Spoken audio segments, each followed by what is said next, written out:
Okay, so this is our Eid podcast that we are doing. And this is something new that we're doing for this year for 2026. So thank you, Ghassan and Alysha, for joining me. Basically, the aim of this podcast is just trying to get insight into how Pakistanis celebrate Eid in the US, memories that we've had if we've grown up in Pakistan or if we visited Pakistan during Eid, and just bringing more connection among like all of our different experiences and how we celebrate. So yeah, I'm gonna start off with the first question. I have a whole set of questions, so everyone can just answer, with as much or as little information as you want. So yeah, the first question that I have is, what are your earliest memories of celebrating Eid growing up? And anyone can start. You got it. Alicia, do you want to? Okay, I can start. You got it.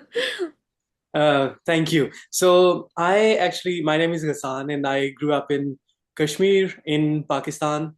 And I think the earliest memories of me celebrating Eid was that I going to the mosque for the first time with my grandfather, and I think meeting a lot of people, and of course getting a lot of Eid. I think this was the earliest memories of mine in terms of Eid and celebrating Eid in Pakistan. And would your Honestly, yeah. whole family, sorry, and would your whole family like gather, or like who were like always like the people that you would look forward to seeing during Eid? Absolutely. So yeah, it's Eid in Pakistan is definitely a whole experience. Everybody prepares for it ahead of the time, as you all know. So, of course, meeting friends, family, and not even family, like extended family. Everybody visits everyone on Eid, and I think those are my memories. But I think the first memory that I have of Eid is me going to the mosque with my grandfather.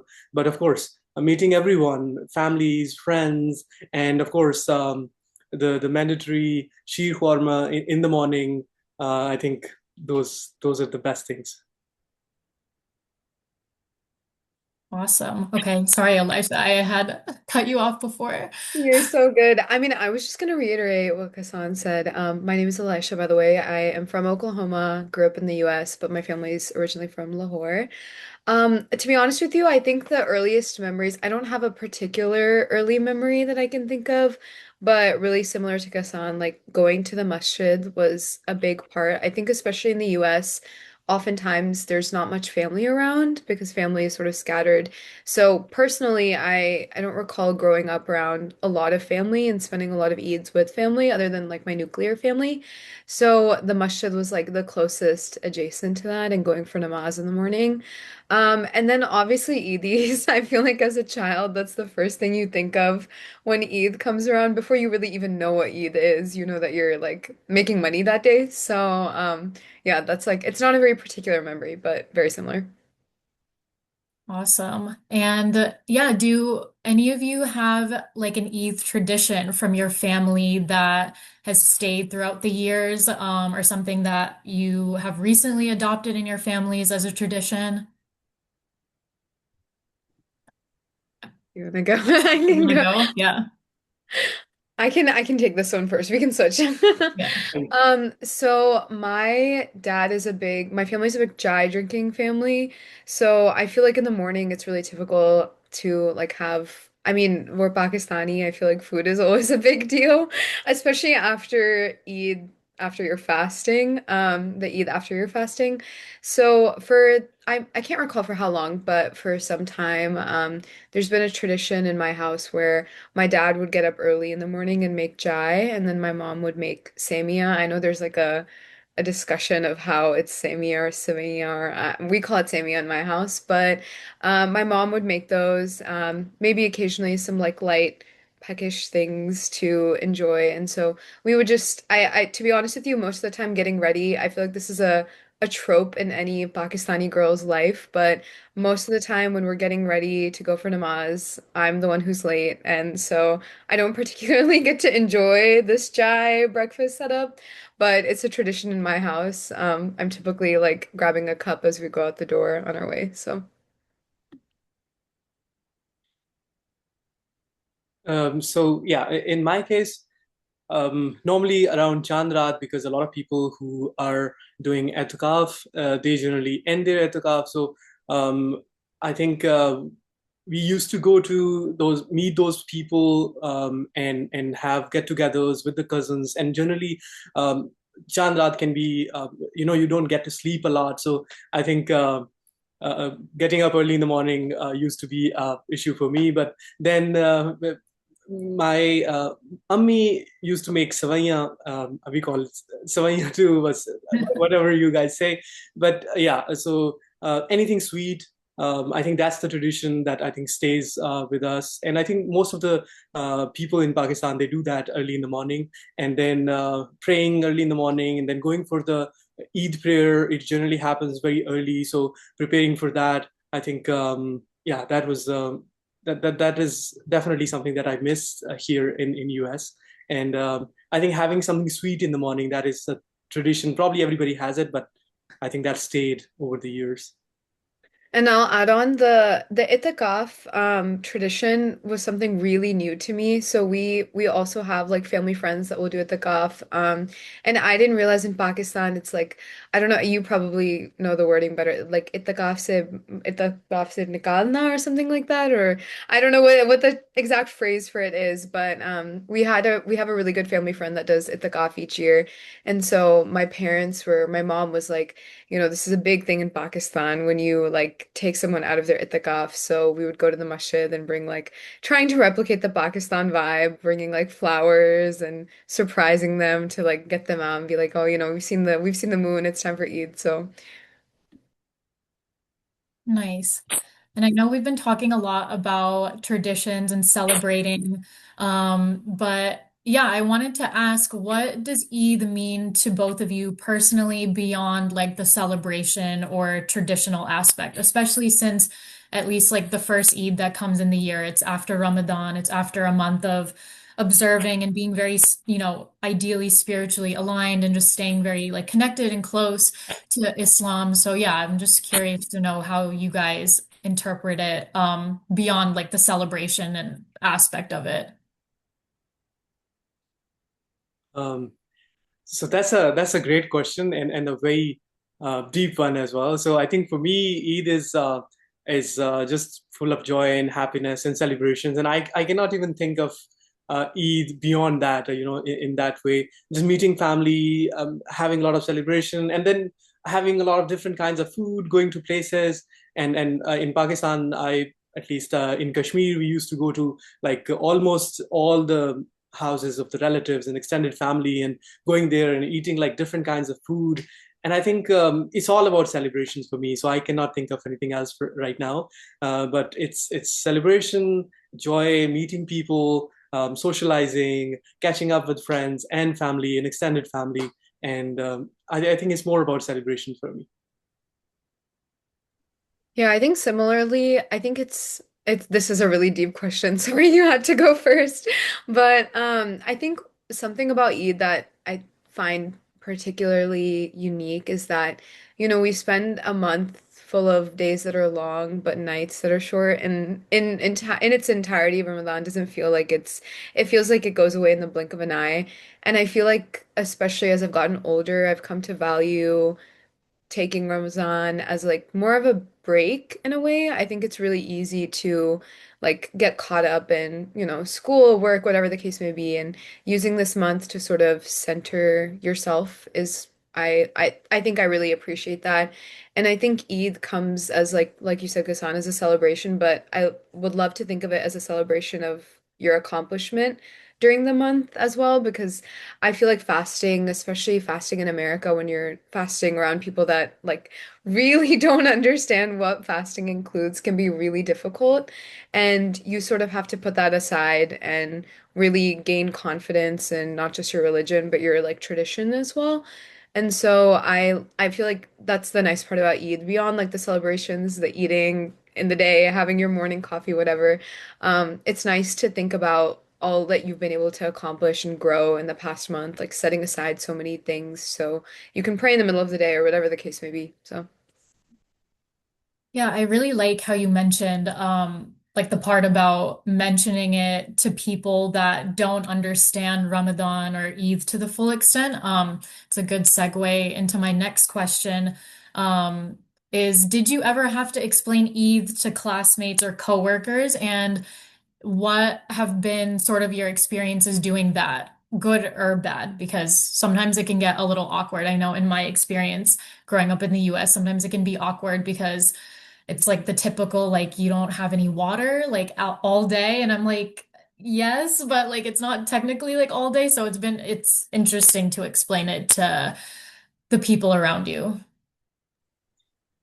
I can go first. So yes, so for me it was a very new and very difficult thing because I came here almost around 4 years now, and for the first time that I spent the Ramadan here and spent time fasting, I had very hard time, of course, explaining other students and my fellows because for them it's very new concept. So they wouldn't understand. But I always used to sort of draw comparisons between the festivals or practices here in America. For example, for Eid, I would always tell them that it's almost like Christmas for us. So we really celebrate it and meet people and have, at least in Pakistan, people start preparing for Eid at least like a week before the Eid, or maybe sometimes one can say argue that maybe the whole Ramadan, but people actually get the break, holidays before the Eid, and then the family meets,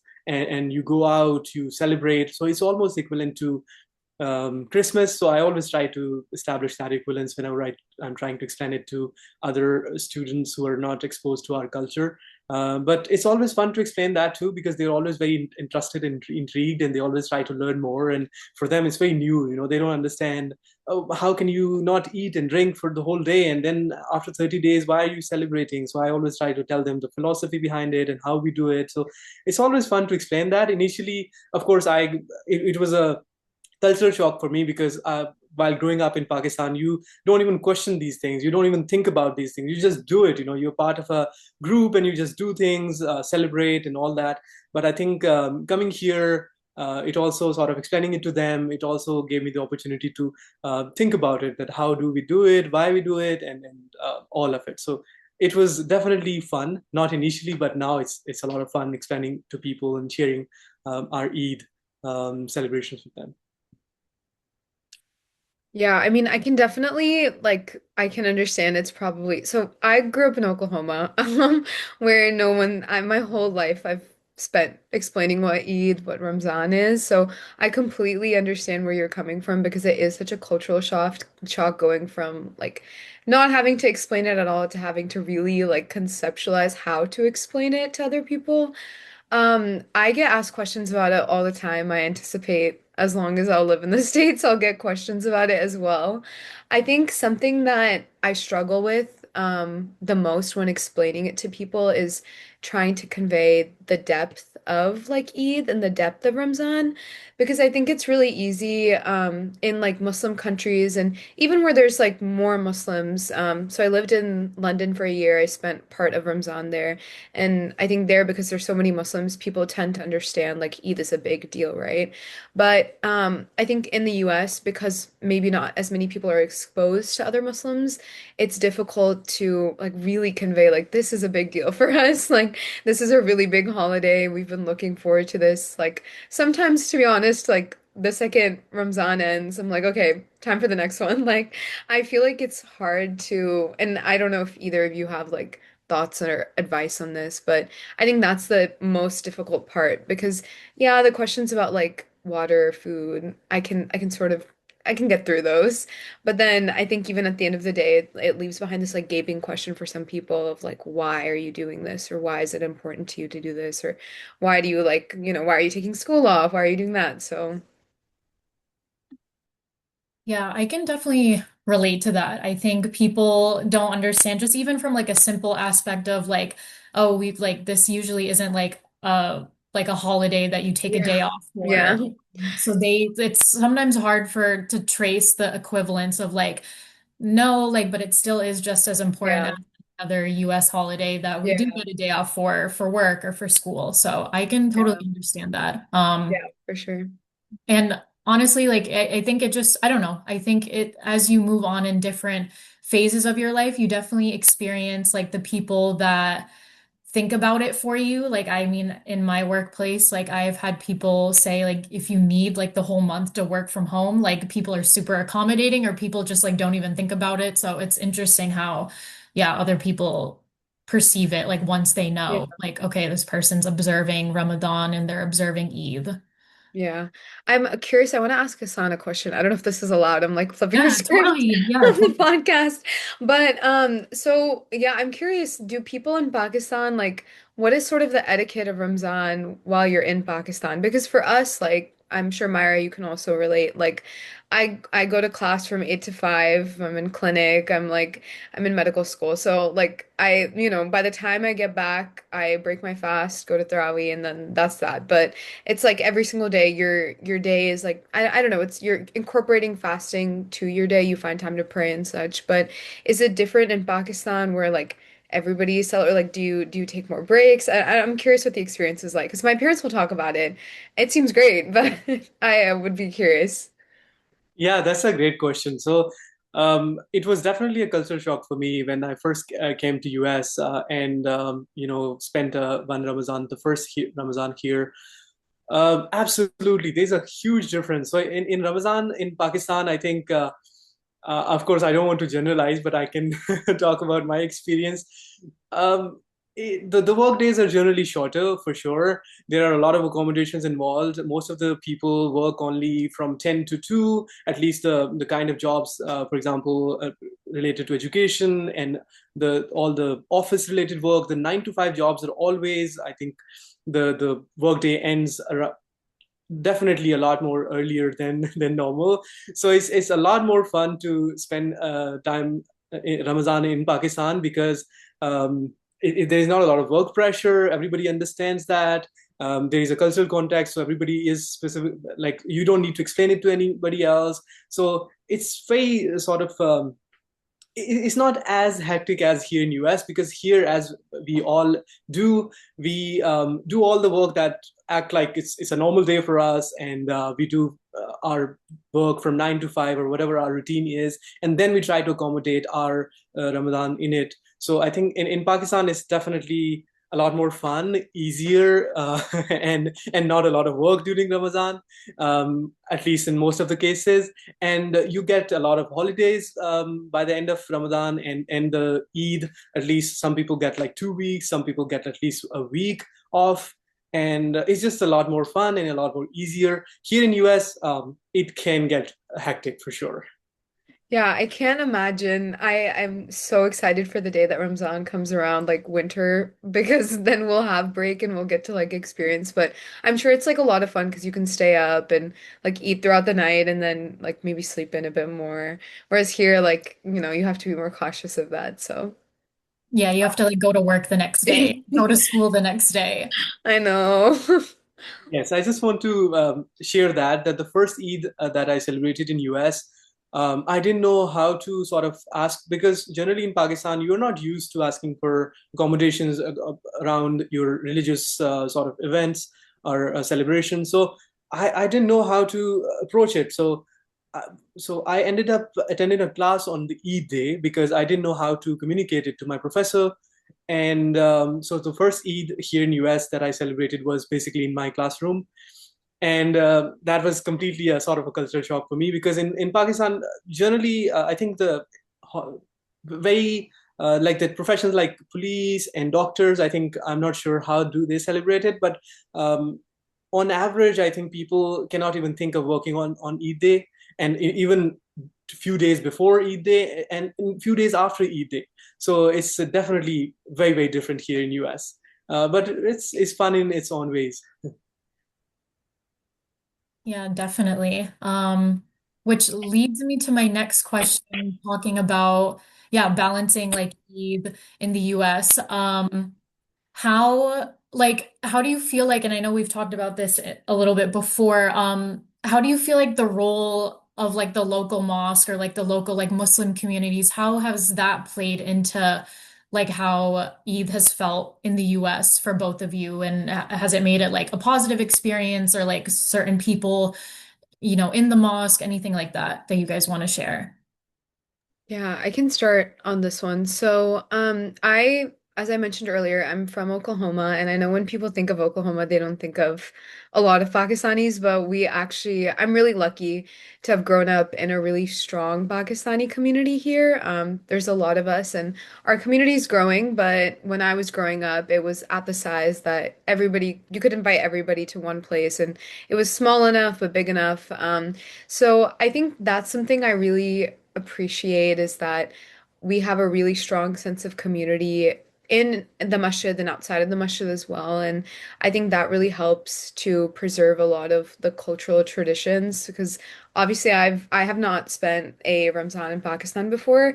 And so all I can imagine is what my parents will describe it as. But I think it's really nice I think not only for me, but for my parents as well. I think they probably miss it a lot too. But to connect with their friends who have like similar memories and sort of sharing those as well.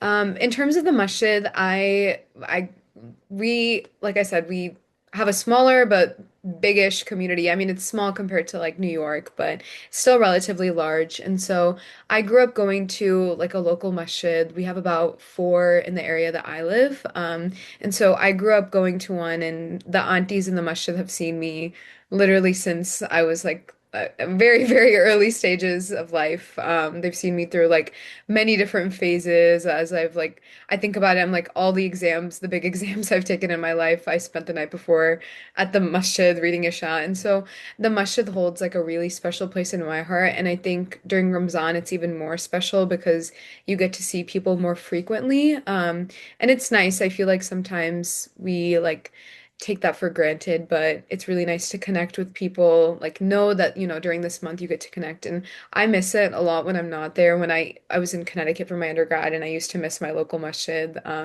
Even when I'm like not able to go because of like school or something, I miss like the masjid aunties and. So I think that structure really, really helps as like a physical place of gathering, to sort of remind yourself. Because for me, I feel like all day long I'm like studying, reading through books. Maybe I'm at the library, maybe I'm by myself, but it's really easy to like forget you're fasting in a way. So it's nice to like go to a physical place that reminds you of like what you're doing, what this month is meant to be for.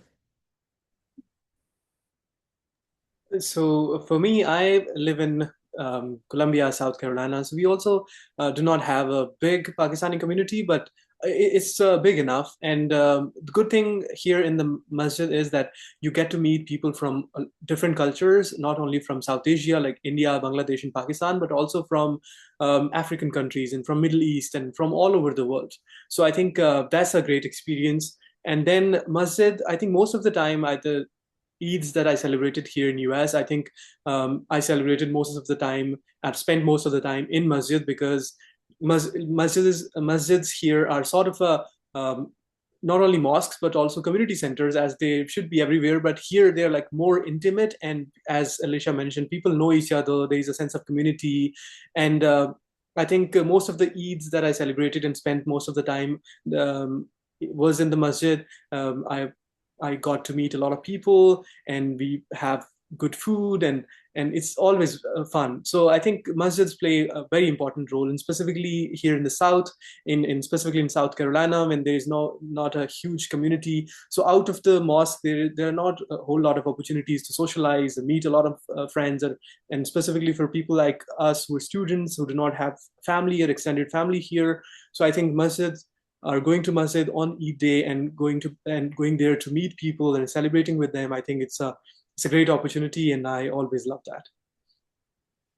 That's awesome. Yeah, I feel like from both of your answers, it just feels like I can also speak a little bit to my experience too. Like, I feel like the mosque is definitely like that central point during Eid, especially where you kind of feel like, oh, like like we did like just like go through Ramadan and like we are like celebrating something. Because sometimes it can feel a bit, especially like if it is just like your nuclear family at home, like it can feel a bit isolating. Like I know there have been a couple of Eids where like me and my family, we haven't gotten to the opportunity to go to the mosque, and like we are just surrounded by like, some uncles, some aunties, like my cousins, and like it's fun, but like then you're like there's something missing. Like we need like a bigger celebration. So yeah, it's good to know that like, anywhere in the US that like the mosque has that importance as a centralized point. So yeah. I'll add on to that. I think the cool thing about the mosque as like a place of gathering is you can go any mosque in any city, state, whatever, and still feel that sense of community. When I lived in Connecticut, I used to go to the masjid there, and I didn't grow up in Connecticut, but it was still really nice to see people in their element, and see people like observing Ramzan, even on Eid namaz, like just witnessing, like people that are connecting maybe after the whole entire year. I think it's really cool. There, it's like such a unique spot that you can go anywhere in the world, and you find a masjid, and there's like this sense of comfort that's like, attributed to it. So, Yeah. All right, so now we're gonna have like some fun sort of questions. So I wanted to know what's the funniest thing that has happened during an Eid gathering that either of you have attended, or maybe you guys did the funny thing, who knows? But yeah, something funny that's happened or unexpected. do you have an answer, Ghassan? If not, Myra, you should answer because you thought of the question, so you definitely have a story. Let us think.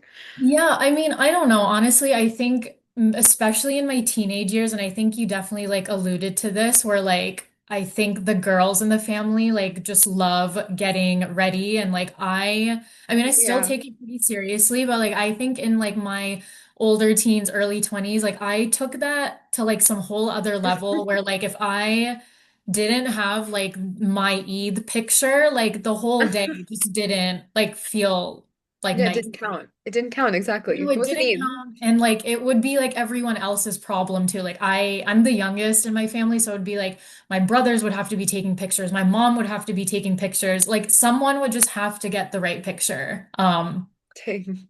Well, I So mean, I can't say that I mean, I can say I do agree. I feel like it's not necessarily a funny story, but everybody has like a trope in my house, like an Eid day character that they fit into. My brother always wakes up so late and he still manages to get ready so fast. My parents both will be up, like, they'll be calling family, whatever. My case is I'm always late, and I hate to fit the stereotype, but I feel like it's Eid after like a long month, you have to like do your skincare, do your prep, like, put your makeup on. Like it's an event you have to get ready for. So I always end up being the last one out of the house. I feel like it's something everybody else can relate to. There's been a lot of mornings though that I'll get so caught up in like getting ready and setting the vibe of getting ready that I'll like try to drink some coffee. I remember one year I made myself a coffee and I hadn't made a morning coffee in like a month. So at that rate, I made like a coffee with no sugar. I think I put the wrong milk in. I drank the whole thing, and then after I looked on the kitchen counter and I had laid out like my creamer and sugar next to it and just hadn't put it in because I wasn't thinking. I was too caught up in like the getting ready. But I totally agree. yeah. So for me, I've been thinking about it while Alicia was talking.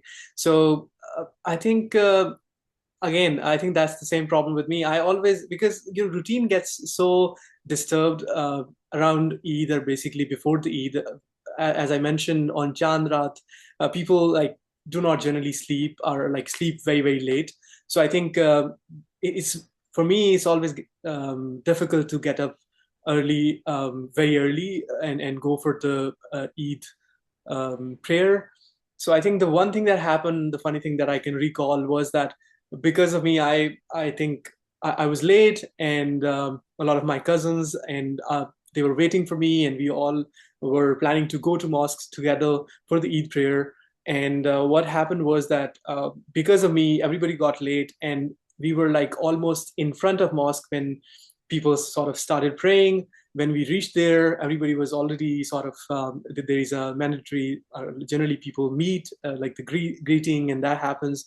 So people started doing that, and unfortunately, we couldn't pray, but we acted like we prayed, and we of course met everyone. It was fun, but I was very guilty that because of me, all my cousins they couldn't pray, and yeah, that was way back. But this is something that comes to my mind. So what time is Eid namaz for everybody here? Because I'm also realizing we're all like, yeah, it's really, really early, but like maybe, I mean, what time do you guys go for Eid namaz, or what time do you have to be at the door? Like in Pakistan or in Connecticut? So in Pakistan, it's generally around 8 o'clock in the morning or seven sometimes. Oh my gosh. Yes. Yes. So sometimes seven, sometimes 7:30, sometimes 8 o'clock, right after sunrise, I think, and just going early in the morning. And then in Kashmir, because of it's a mountainous region, so you always mosques are the specific mosques where you go for, because you cannot generally, there is no Eid prayer in every mosque. There are like very few mosques there where Eid prayer happens. So you go there and it's always like a little far, 30-40 minutes, sometimes 30-40 minutes drive, sometimes like an hour of walk. So it's fun, but then if you don't leave house early and if you don't plan ahead of the time, it can get very challenging to reach there on time. So it's yeah. Dang. Yeah, Yeah. in Connecticut, it's usually like 8 or 9 a.m. But I don't know. I feel like, because like I've moved to like a few different towns in Connecticut. There's some mosques that like and I don't know if this is like some mosques in Oklahoma where like they do like a morning prayer and Yeah. then like a really early morning prayer and then they'll have like a second Eid prayer. So like if people have missed the really Yeah. early morning, like you can do it at like 10, 11. I think like 12 is like the cutoff because then they're like, okay, like everyone needs to go Yeah. home and celebrate. Yeah, Um, so we have three different prayer times. One is yeah, like the 8 a.m. if people need to go to work or, head out. And then there's, I think, a 9 a.m. And then my family always, all the Pakistani community goes to the 10 a.m. one. the And I latest still, man, one. I feel like I need to, this was humbling for me. Like I need to get ready earlier because 10 a.m. is not that early, but Yeah. All right. The next question I have is if you could design the perfect Eid day in your head, what would it include? And where? Where would it be? So for me, it would definitely be in Pakistan and specifically in Kashmir with my family and with all the friends. I think that's one aspect of it. And then spending time at home and then meeting people. First of all, eating the swaya in the morning and then going for the Eid prayer, meeting people, and then coming back and then eating biryani for lunch and then going to meet other people, extended family, friends. I think that's a sort of a perfect day, a perfect Eid for me, a day of Eid for me, and I would love to do that. And generally, this was the case when I was in Pakistan. I think it was a lot of fun. yeah, I feel like similarly, I don't have a particular location in mind. I mean, I would say Oklahoma because all of my family, or not all of my family, a lot of my like friends are here and my family is here. But I would say just anywhere where my family and friends are is a good Eid in my mind. And I also really enjoy, I really wish that I could experience an Eid where like everybody is celebrating. I think as our community has grown in Oklahoma, it's really nice to go places that have such a large like physical places. So we have like a new Yemeni coffee shop, and it's nice to go there during Ramzan nights and see like community physically. So I think it would be nice to spend an Eid where you can sort of see like my mom will tell stories or my parents will tell stories of like in Pakistan people are on the streets, like it's a festival, it's like a lot of fun, and I feel like we don't get that as much in the US. So that would be really cool to experience. And obviously, I feel like Eid is not Eid without food. So just like a lot of good meals, but definitely like having my family with me is like the biggest part. Yeah, I agree. I also feel like in my ideal world, like I would love to have like, yeah, like something like how I hear like my parents talk about Eid back in Pakistan. Like Chandrat sounds like so much fun back in Pakistan. Like I would like make that. like a whole big thing. Because I know in Connecticut, like a lot of like Pakistani restaurants will hold a lot of like stalls and they'll call it like a chandrat stall and it will be like getting your mehndi done and getting like clothes and all of that. And that used to be really fun as a kid, but I would like love to do it in like a big city like in New York and like have it be Yeah. like a thing. It'd be like a lot of fun. Yeah, my Um, friends and I went to Jackson Heights in New York for one Chandrat when I was in college, and it's a really different experience, I think, because we do a lot of stuff in Oklahoma where like they'll rent out big halls and they'll have like a Chandrat or people will throw parties and like I think it's nice to have our community in one place, but I feel like the experience of literally just wandering the streets and like being able to buy whatever food you want, whatever clothes, jewelry, get your mehndi done. I feel like that was something that would love to see, or even like the fireworks. I mean, maybe we can like make it happen, Myra. Like yeah, we the can three of us try. can collaborate one city of choice. Yeah, you should come to Seattle. We'll try and do something. I am like celebrating Eid in Seattle this year, so we'll see how that goes. Yeah. Yeah. All right, I think we're getting close to our closing time, so I have one closing question of what does Eid mean to you today compared to when you were a child, and what's like one message that you kind of keep close to your heart about Eid? It's like a two-in-one kind of question. Alicia, do you want to go first? Do you want to go first? I'm thinking. I'm thinking. I mean, I can go first. I can go first. Yeah, Yeah. sure. So the first question, what does Eid mean to me now as compared to before? I honestly don't think the meaning of Eid has changed much for me since growing up. And I think I appreciate that because I feel like growing up, Eid was something we always looked forward to, and it's still something I look forward to now. It's really nice. I think my obligations have widely changed since when I was a kid versus now. I feel like back then there weren't like the daytime responsibilities that I have.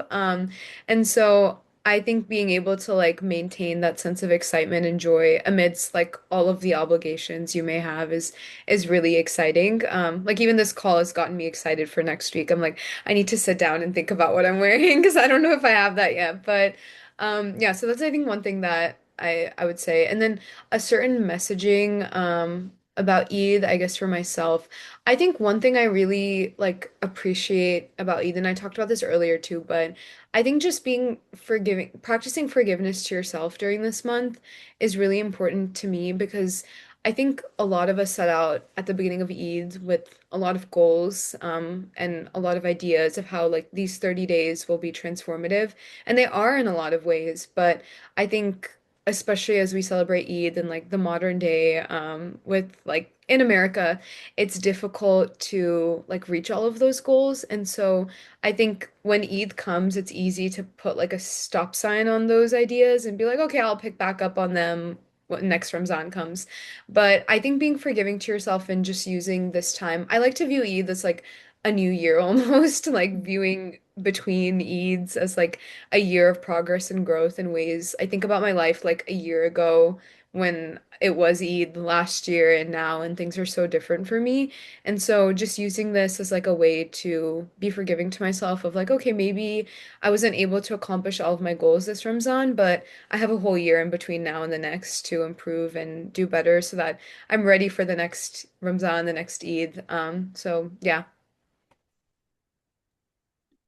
So for me, it's very similar. Although it's the idea is very same. Things haven't changed a lot. So, but when I was a kid, celebrating Eid was more about playing with friends and having a new clothes and eating different kinds of foods and getting a lot of Eid from a lot of people. So it was a lot more fun, I feel like. But over the years, it's a journey from getting the ED to giving the ED, and I think during this time, a lot of things have changed. I feel like, of course, as you grow up, you become more responsible, and on Eid day, if you're in Pakistan, of course, there's a tradition that you go to places where somebody who has died. Um, like recently you go there to offer Fatiha. So I think that ha started happening like few years ago for me. And most of the Eids, I started doing that, going to places, meeting people, and also offering Fatiha. And so it became more sort of very there was still fun, but then there was a lot of responsibility involved in it.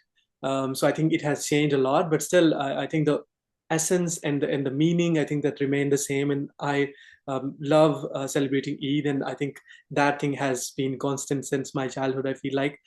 And the one message is that spending a lot of time here in US, I feel like the experience, like spending life here can get a little isolating because most of the people spend most of the time doing their jobs or the work or whatever you're doing. So I think it's a great reminder that, it's good to go out sometimes, meet people, and sometimes you don't going to mosque when you don't know a lot of people personally, but then still celebrating with them. I think it brings a lot of joy and happiness, and I think it's a good reminder that, of course, we are at the end of the day social beings, and it's nice to be connected with people. And the modern life is a little isolating, but still, I think we should strive for it. And I think that's the message that I always resonate with. Yeah, we're like no longer the kids who are just celebrating. Like we're that generation that has to like we have the conscious choice to like continue these traditions and pass it on to like I know in my family like I have two nephews who are really really young, but I mean even like they're one of my nephews is like 9 months old. Even just like putting him in like shalwar kameez and getting his photos taken, like just doing those things so that like they'll look back years later and they're like, wow, like Eid was like something that was with my life since the beginning. And I think, yeah, it's just up to us consciously or unconsciously to keep that going. All right, that was the end of my questions, but I just want to say thank you to both of you for being a part of this podcast and answering my questions and sharing your experiences. This was really fun. And I mean, as Alysha was saying, like, I hopefully this is like bringing the Eid spirit a week before, and getting us excited. And yeah, I think this is the end of the podcast. I don't know how else to end it.